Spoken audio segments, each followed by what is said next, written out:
Hello friends, good morning. நான் உங்கள் பிரியா பேசுகிறேன். எல்லாரும் எப்படி இருக்கீங்க? இன்றைக்கி நம்ம இந்த வீடியோவில் என்ன பார்க்க போகிறோம்னு பார்த்தீங்கன்னா, நம்ம டே டு டே லைஃப்பில் யூஸ் ஆகக்கூடிய சூப்பரான டிப்ஸ்லாம் பார்க்க போகிறோங்க. வீடியோவை ஸ்கிப் பண்ணாமல் பாருங்கள் ஃப்ரெண்ட்ஸ். அப்போ தான் நான் என்ன சொல்ல வரேன் அப்படின்றது உங்களுக்கு கிளியராக புரியும்.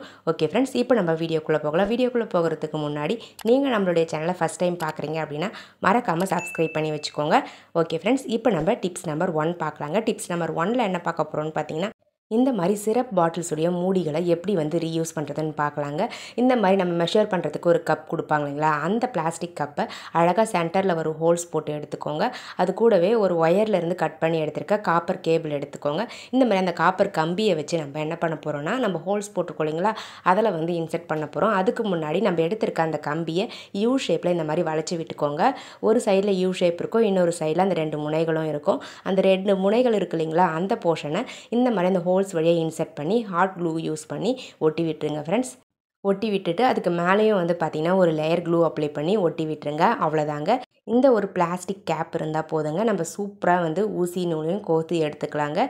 பாருங்கள், இதை யூஸ் பண்ணி எப்படி ஊசி நூல் கோக்குறதுன்னு பார்க்கலாம். ஃபஸ்ட்டு நம்ம ஊசி எடுத்துக்கலாம். அந்த ஊசியை நம்ம அந்த காப்பர் கம்பி இருக்கு இல்லைங்களா, அந்த காப்பர் கம்பிக்குள்ளே இன்செர்ட் பண்ணிக்கோங்க. இன்செர்ட் பண்ணிவிட்டு அதுக்கப்புறம் அந்த கம்பியை நல்லா பிரித்து விட்டுட்டு இப்போ நம்ம எடுத்திருக்க நூலை அந்த காப்பர் கம்பிக்குள்ளே நுழைச்சி விட்டுக்கோங்க. அந்த காப்பர் கம்பியில் பெருசாகவே பார்த்தீங்கன்னா உங்களுக்கு ஓப்பன் இருக்கும். ஸோ அதனால் ஈஸியாக நீங்கள் நுழைச்சி எடுத்துக்கலாம். அடுத்தது அந்த ஊசியை லைட்டாக வெளியே எடுத்திங்கன்னா போதும், அந்த ஊசிக்குள்ளே நூல் நுழைஞ்சிருங்க. இனிமேல் ஊசி நூல் கோக்கிறதுக்கு சிரமப்பட வேண்டாம். இந்த மாதிரி ஒரு கேப் மட்டும் ரெடி பண்ணி வச்சுக்கிட்டிங்கன்னா போதும். நீங்கள் எப்போ வேணாலும் டக்குன்னு எடுத்து கோத்துக்கலாம். ஸோ ரொம்ப வயசானவங்களாம் ஊசியில் நூலை கோக்கிறதுக்கு ரொம்பவே கஷ்டப்படுவாங்க. ஸோ அவங்களுக்கு இந்த டிப்ஸ் ரொம்பவே யூஸ்ஃபுல்லாக இருக்கும். தேவைப்படுறவங்க ட்ரை பண்ணி பாருங்கள். ட்ரை பண்ணி பார்த்துட்டு ரிசல்ட் எப்படி இருந்தது அப்படின்றத கமெண்ட் செக்ஷனில் மறக்காமல் கமெண்ட் பண்ணுங்கள்.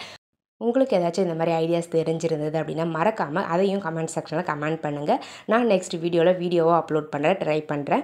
இப்போ நம்ம டிப்ஸ் நம்பர் 2 பார்க்கலாங்க. டிப்ஸ் நம்பர் 2ல் குழந்தைங்களுடைய குட்டி குட்டி ஃப்ராக்ஸ்லாம் நம்ம வீட்டில் நிறையவே இருக்குங்க.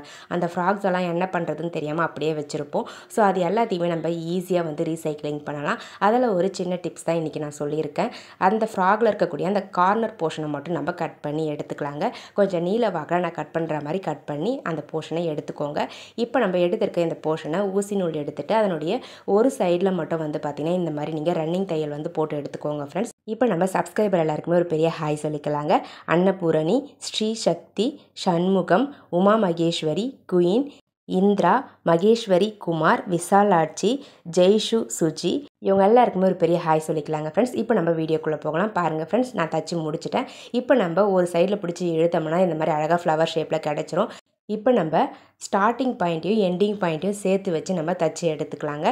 இந்த மாதிரி தச்சு எடுத்துகிட்டு சென்டரில் பார்த்திங்கன்னா டைட்டாக நாட் போட்டு எடுத்துக்கோங்க ஃப்ரெண்ட்ஸ். இந்த மாதிரி நாட் போட்டு முடித்த பிறகு உங்கள் கிட்டே இருக்கக்கூடிய ஏதாச்சும் ஒரு பழைய ஏர் பேண்டோ இல்லை ஏதாச்சும் ஒரு கிளிப்போ எடுத்துக்கோங்க. குஷி கிளிப் மாதிரி எடுக்கிறீங்கன்னா இதை அழகாக மேலே அந்த குஷி கிளிப்புக்கு மேலே க்ளூ அப்ளை பண்ணி இந்த ஃப்ளவரை ஒட்டி விட்டுருங்க. அப்படி ஏர் பேண்ட் எடுக்கிறீங்க அப்படின்னா இதனுடைய பேக் சைடில் வச்சு நான் தைக்கிற மாதிரி தச்சு எடுத்துக்கோங்க. நான் ஏர் பேண்ட் தான் எடுத்திருக்கேன். அந்த ஏர் பேண்டை என்னுடைய பேக் சைடில் வச்சு அழகாக தச்சுட்டு ஸ்ட்ராங்காக இருக்க மாதிரி நாட் போட்டு அந்த கயிறை கட் பண்ணி ரிமூவ் பண்ணிட்டேங்க. அவ்வளோதாங்க, நம்மளுடைய சூப்பரான ஏர் பேண்ட் ரெடி ஆகிடுச்சு. அதுவும் பார்த்திங்கன்னா நம்ம வீட்டில் இருக்கக்கூடிய பொருட்களை வச்சு ரெடி பண்ணியாச்சுங்க. இந்த மாதிரி குழந்தைங்களுக்கு நம்ம ஏர் பேண்ட்லாம் செஞ்சு குழந்தைங்களுக்கே போட்டு விடுறதுக்கு யூஸ் பண்ணிக்கலாங்க. ரொம்பவே கம்ஃபர்டபுளாக இருக்கும். உங்கள் வீட்டில் இருக்கக்கூடிய வேஸ்ட் கிளாத்தை இந்த மாதிரி ரீசைக்ளிங் பண்ணிக்கலாம். தேவைப்பட ட்ரை பண்ணி பாருங்கள். ட்ரை பண்ணி பார்த்துட்டு இந்த ஏர் பேண்ட் உங்களுக்கு பிடிச்சிருந்தது அப்படின்னா மறக்காமல் இந்த வீடியோக்கு ஒரு லைக்கை தட்டி விட்டுருங்க. இப்போ நம்ம நெக்ஸ்ட் டிப்ஸ் பார்க்கலாங்க. டிப்ஸ் நம்பர் 3 பார்க்கலாம். டிப்ஸ் நம்பர் 3ல் என்ன பார்க்க போகிறோம்னு பார்த்தீங்கன்னா, இந்த மாதிரி கார்ட்போர்ட் பாக்ஸ் எல்லாம் எப்படி ரீயூஸ் பண்ணுறதுன்னு பார்க்க போகிறாங்க. இது ரெண்டுமே பார்த்தீங்கன்னா ஷூஸ் வாங்கின பாக்ஸ் தாங்க. இந்த ஷூஸ் வாங்கின பாக்ஸை எப்படி ரீசைக்ளிங் பண்ணுறதுன்னு பார்க்கலாங்க. ஃபஸ்ட்டு நம்ம அதுக்கு மேலே இருக்கக்கூடிய அந்த கார்ட்போர்ட் பாக்ஸுடைய அட்டைகளெல்லாம் கட் பண்ணி ரிமூவ் பண்ணிடலாங்க. ஓப்பன் பண்ணுறதுக்கு கொடுத்துருப்பாங்க இல்லைங்களா, அந்த சைடில் இருக்கக்கூடிய அட்டைகளை மட்டும் கட் பண்ணி இந்த மாதிரி ரிமூவ் பண்ணிவிடுங்க. நான் ஃபஸ்ட்டு ஒரு பாக்ஸில் கட் பண்ணி ரிமூவ் பண்ணிக்கிறேன். அதே மாதிரியே நெக்ஸ்ட் பாக்ஸ்லேயே கட் பண்ணி நீங்கள் ரிமூவ் பண்ணிவிடுங்க. இப்போ நம்ம மிச்சம் இருக்கக்கூடிய சப்ஸ்கிரைபர் எல்லாருக்குமே ஒரு பெரிய ஹாய் சொல்லிக்கலாங்க. பிரீத்தி, பிரணவ், கவின், நர்மதா, நந்தினி, ரகு, முக்தர், ஷபினா, சுதா, மணி, கனகவல்லி, சோலை, ஆனந்தன், இவங்க எல்லாருக்குமே ஒரு பெரிய ஹாய் சொல்லிக்கலாங்க ஃப்ரெண்ட்ஸ். ஓகே ஃப்ரெண்ட்ஸ், இப்போ நம்ம வீடியோக்குள்ளே போகலாம். பாருங்கள் ஃப்ரெண்ட்ஸ், நான் கட் பண்ணி முடிச்சிட்டேன். இப்போ நம்ம கட் பண்ணி வச்சுருக்க இந்த 2 பாக்ஸையும் பார்த்திங்கன்னா ஜாயின் பண்ண போகிறோம். பாருங்கள், இந்த மாதிரி நீங்கள் ஃபெவிகால் அப்ளை பண்ணியும் ஜாயின் பண்ணிக்கலாம். அப்படி இல்லைன்னா நீங்கள் ஸ்டாப்லர் பண்ணி யூஸ் பண்ணிக்கலாங்க. பாருங்கள், நான் ஃபஸ்ட்டு ஃபெவிகால் அப்ளை பண்ணிக்கிறேன். அப்ளை பண்ணிவிட்டு ஒரு பாக்ஸை இன்னொரு பாக்ஸுக்கு மேலே எடுத்து ஒட்டி விட்டுறேங்க. இது இன்னும் கொஞ்சம் ஸ்ட்ராங்காக இருக்கணுன்றதுக்காக நான் ஸ்டாப்லரும் சேர்த்து பண்ணி எடுத்துக்கிறேன். அவ்வளோதாங்க ஃப்ரெண்ட்ஸ். இதுக்கு மேலே வந்து பார்த்திங்கன்னா நீங்கள் அவுட்டரில் கிஃப்ட் ரேப்பரோ இல்லை ஓல்டு கிளாத்தோ கட் பண்ணி ஒட்டி விட்டுக்கலாம். சென்டரில் வந்து பார்த்திங்கன்னா இந்த மாதிரி 2 பாக்ஸையுமே ஸ்ப்ளிட் பண்ணுற மாதிரி நான் வந்து அட்டைகளை கட் பண்ணி இன்சர்ட் பண்ணி விட்டுட்டேன். இதை நீங்கள் ஃபெவிகால் அப்ளை பண்ணி ஒட்டியும் எடுத்துக்கலாம். அவ்வளோதாங்க ஃப்ரெண்ட்ஸ், நம்மளுடைய சூப்பரான ஆர்கனைசர் ரெடி ஆகிடுச்சு. இந்த ஆர்கனைசரை நான் கிச்சனில் தாங்க பயன்படுத்த போகிறேன். இந்த ஆர்கனைசரில் உங்கள் கிட்டே இருக்கக்கூடிய உங்களுக்கு தேவையான பொருட்களை வச்சு நீங்கள் யூஸ் பண்ணிக்கலாம். நான் கிச்சனில் யூஸ் பண்ணுறதால கிச்சனில் இருக்கக்கூடிய பொருட்களை வச்சு காமிச்சிருக்கேன். நீங்கள் வந்து இதில் உங்களுக்கு தேவையான மேக்கப் ஐட்டம்ஸ் கூட வச்சு யூஸ் பண்ணிக்கலாம். ரொம்பவே கம்ஃபர்டபுளாக இருக்கும். பாருங்கள், இந்த மாதிரி டீ தூள், சர்க்கரை, காஃபி பவுடர், இந்த மாதிரி குட்டி குட்டி ஸ்நாக்ஸ் பாக்ஸ் எல்லாத்தையுமே வச்சு இதுக்கு மேலே யூஸ் பண்ணிக்கலாம். நம்ம இந்த பாக்ஸுக்கு உள்ளேயும் வச்சு யூஸ் பண்ணிக்கலாம், மேலேயும் வச்சு யூஸ் பண்ணிக்கலாம். தேவைப்பட ட்ரை பண்ணி பாருங்கள். இப்போ நம்ம டிப்ஸ் நம்பர் 4 பார்க்க போகிறோம். டிப்ஸ் நம்பர் 4ல் ஒரு சூப்பரான க்ளீனிங் டிப்ஸ் பார்க்க போகிறாங்க. இந்த க்ளீனிங் டிப்ஸில் கேஸ் ஸ்டவ்வுடைய அந்த பர்னரை எப்படி க்ளீன் பண்ணுறதுன்னு பார்க்கலாம். இந்த பர்னர் வந்து பார்த்திங்கன்னா ரொம்பவே கருப்பாயிட்டிருக்கு. ஸோ இதை வந்து சூப்பராக க்ளீன் பண்ணி எடுக்க போகிறோம். அதுக்கு நான் எடுத்திருக்க பொருள் வந்து பார்த்திங்கன்னா லைசால், சோடா மாவு, அது கூடவே கொஞ்சமாக பேஸ்ட்டு. தேவையான அளவுக்கு இந்த பொருட்கள்லாம் சேர்த்துக்கோங்க. சேர்த்து மிக்ஸ் பண்ணி விட்டுட்டு இதை வந்து அப்படியே வச்சுருங்க. அதுக்கப்புறமா ஒரு கனமான பாத்திரத்தில் தண்ணி எடுத்துக்கோங்க. ஒரு கிளாஸ் அளவுக்கு தண்ணி எடுத்து அந்த தண்ணியில் நம்ம மிக்ஸ் பண்ணி வச்சுருக்க இந்த கலவையை வந்து அப்படியே வந்து சேர்த்து விட்டுருங்க. அந்த பர்னரையும் சேர்த்து வந்து போட்டு விட்டுருங்க. அவ்வளோதாங்க ஃப்ரெண்ட்ஸ். இந்த தண்ணி வந்து ஒரு 5 நிமிஷம் அப்படியே கொதிக்கட்டும், விட்டுருங்க. 5 நிமிஷம் கொதித்த பிறகு கேஸ் ஆஃப் பண்ணிவிடுங்க. ஆஃப் பண்ணிவிட்டு இந்த தண்ணி நல்லா ஆறுற வரலும் வெயிட் பண்ணுங்கள். சில்லுன்னு ஆறின பிறகு நம்ம உள்ளே போட்டிருக்க அந்த பர்னரை வந்து எடுத்து க்ளீன் பண்ணிக்கலாங்க. பாருங்கள் ஃப்ரெண்ட்ஸ், நல்லாவே தண்ணி வந்து கொதிக்க ஆரம்பிச்சிருச்சு. ஒரு 5 நிமிஷம் நான் கொதிக்க விட்ட பிறகு கேஸ் ஆஃப் பண்ணிவிட்டு இந்த பாத்திரத்தை தனியாக எடுத்து வச்சிடலாம். தண்ணி நல்லா ஆறிடுச்சு. இப்போ நம்ம இந்த பர்னரை எடுத்து வாஷ் பண்ணி எடுத்துக்கலாம். வாஷ் பண்ணுறதுக்கு உங்கள் கிட்டே இருக்கக்கூடிய அந்த சில்வர் ஸ்க்ரப்பர் இருக்கும் இல்லைங்களா, அந்த ஸ்க்ரப்பர் யூஸ் பண்ணி வாஷ் பண்ணி எடுத்துக்கோங்க.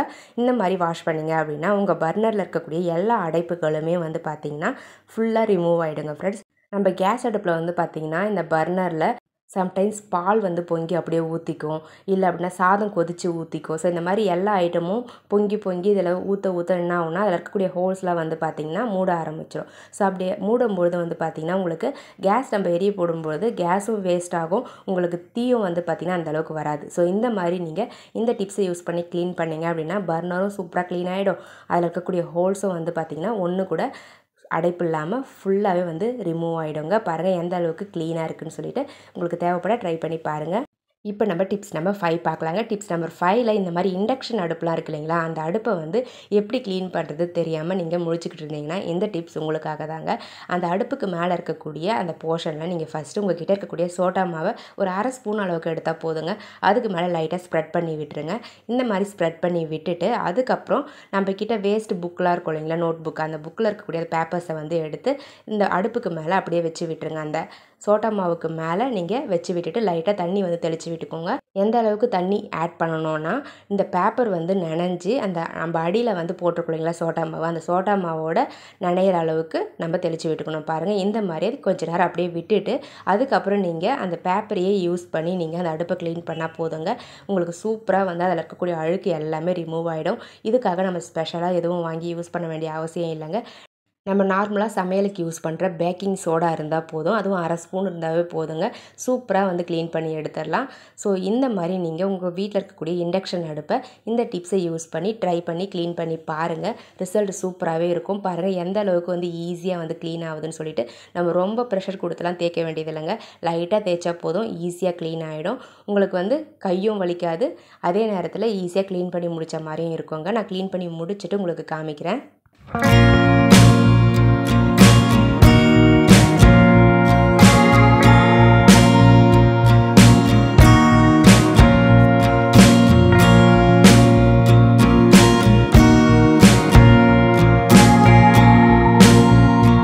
அவ்வளோதாங்க ஃப்ரெண்ட்ஸ், க்ளீன் பண்ணி முடிச்சாச்சு. லாஸ்ட்டாக வந்து ஒரு ஈர கிளாத்தை வச்சு தொடச்சி எடுத்துருங்க. பாருங்கள் எந்த அளவுக்கு பளிச்சுன்னு இருக்குன்னு சொல்லிட்டு புது இண்டக்ஷன் அடுப்பு மாதிரி இருக்குங்க.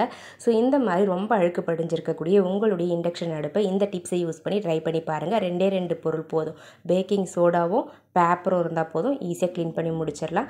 தேவைப்படுறவங்க ட்ரை பண்ணி பாருங்கள். ட்ரை பண்ணி பார்த்துட்டு ரிசல்ட் எப்படி இருந்தது அப்படின்றத கமெண்ட் செக்ஷனில் மறக்காமல் கமெண்ட் பண்ணுங்கள். ஓகே ஃப்ரெண்ட்ஸ், என்னுடைய ஐடியாஸ்லாம் உங்களுக்கு பிடிச்சிருந்தது அப்படின்னா மறக்காமல் இந்த வீடியோக்கு ஒரு லைக்கை தட்டி விட்டுருங்க. பண்ணுங்கள். வீடியோஸை உங்கள் ஃப்ரெண்ட்ஸ் அண்ட் ரிலேட்டிவ்ஸ் கூட ஷேர் பண்ணிக்கோங்க. மறக்காமல் நம்மளுடைய சேனலை இன்னும் நீங்கள் சப்ஸ்கிரைப் பண்ணாமல் பார்த்துக்கிட்டு இருக்கீங்க அப்படின்னா சப்ஸ்கிரைப் பண்ணி சப்போர்ட் பண்ணுங்கள். அதுக்கு பக்கத்தில் இருக்க பெல் பட்டனையும் ப்ரெஸ் பண்ணுங்கள்.